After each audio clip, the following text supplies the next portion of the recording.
இப்போ நடந்த தேர்தலில் இந்த கூட்டணி பற்றி பேசுகிறேன். நான் அதிமுகவோட கூட்டணி சேரணும்னு சொல்லி இவருக்கு ஒரு கடிதம் எழுதி கடைசியில் டைப் பண்ணது. கடைசியில் கைப்படவே அந்த கடைசியில் 4 வரி, நீயே எடப்பாடி பழனிசாமி கிட்ட பேசு, நீயே எடப்பாடி பழனிகிட்ட பேசு அப்படின்னு சொல்லி கையாளி எழுதுது. அதே மாதிரி பேசினாங்கல்ல, எடப்பாடி கிட்ட பேசினாங்க. எடப்பாடியும் நம்ம சிவி சண்முகங்கிட்ட சொல்லி, சரிப்பா சொல்கிற மாதிரி பண்ணிட்டுப்பா அப்படின்ட்டார்.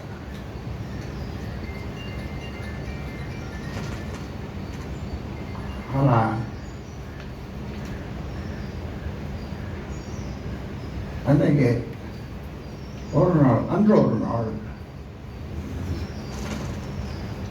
இந்த பிஜேபியோட தான் கூட்டணி போகணும் அப்படின்னு சொல்லி அதிமுக கூட்டணி போகக்கூடாது. இப்போ அதிமுக கூட்டணி போயிருந்தால் நாங்கள் ஒரு 3 இடம், நாங்கள் குறைஞ்சது 3 இடம் ஜெயிச்சிருக்கோம். அவங்க 6-7 இடம் ஜெயிச்சிருப்பாங்க அதிமுக. 5 ராஜேந்திர சோழன் தெற்காசியாவே கட்டியாண்ட ராஜேந்திர சோழன் தளபதியாக இருந்து தந்தைக்கு பிறகு அரசனாக முடிசூட்டிக் கொண்டான். இப்படி எத்தனையோ எடுத்துக்காட்டுகள் உள்ளன. தந்தை உருடன் இருக்கும்போது இழிவுபடுத்த எத்தனையோ பேர் தந்தை இறந்த பிறகு இன்று ஒவ்வொரு நாளும் அதை எண்ணி அழுது கொண்டிருக்கிறார்கள். நாம் ஒவ்வொருவரும் ஏதோ ஒரு வகையில் சூழ்நிலை காரணமாக தந்தைமார்களை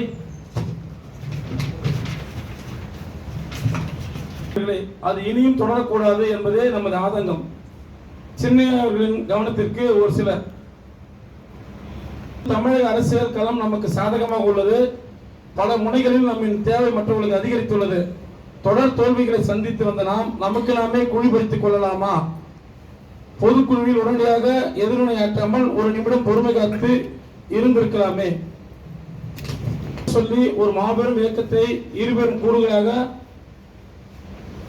தைலாபுரம் பனையூர் என்று வெற்றி பிளந்து விட்டீர்களே.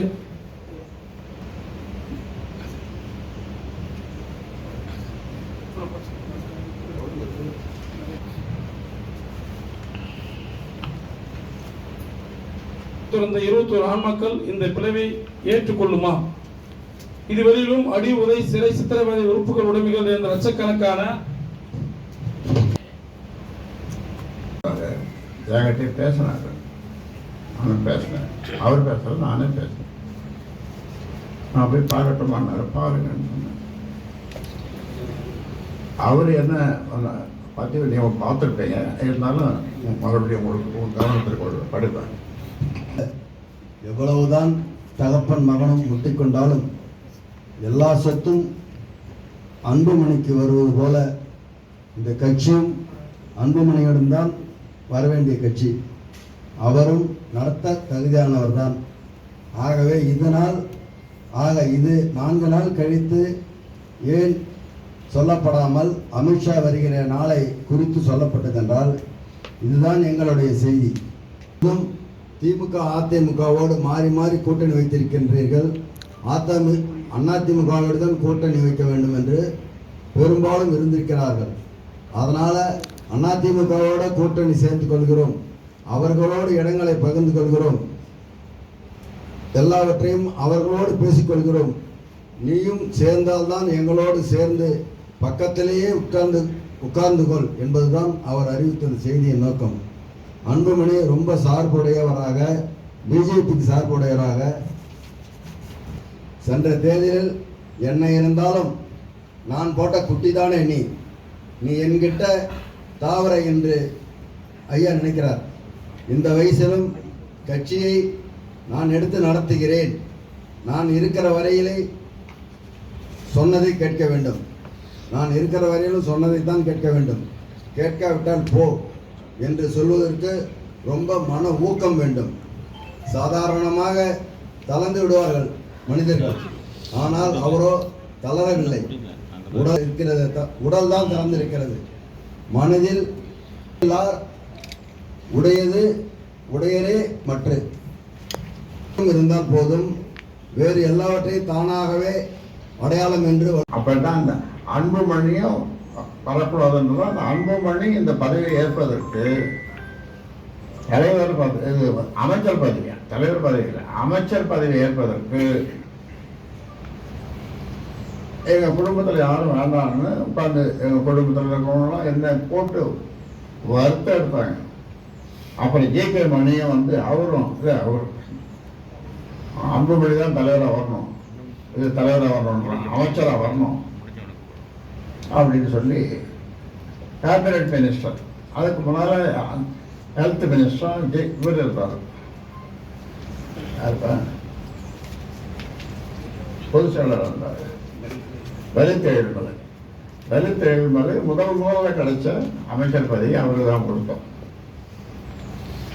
3 பேர் வன்னியர்கள் இருந்தாங்க, இருந்தும் அவருக்கு தான் கொடுத்தார் அந்த பதவி. அதே பதவியை ஹெல்த் மினிஸ்டர் பதவி இப்போ வந்து கேபினட் பதவி.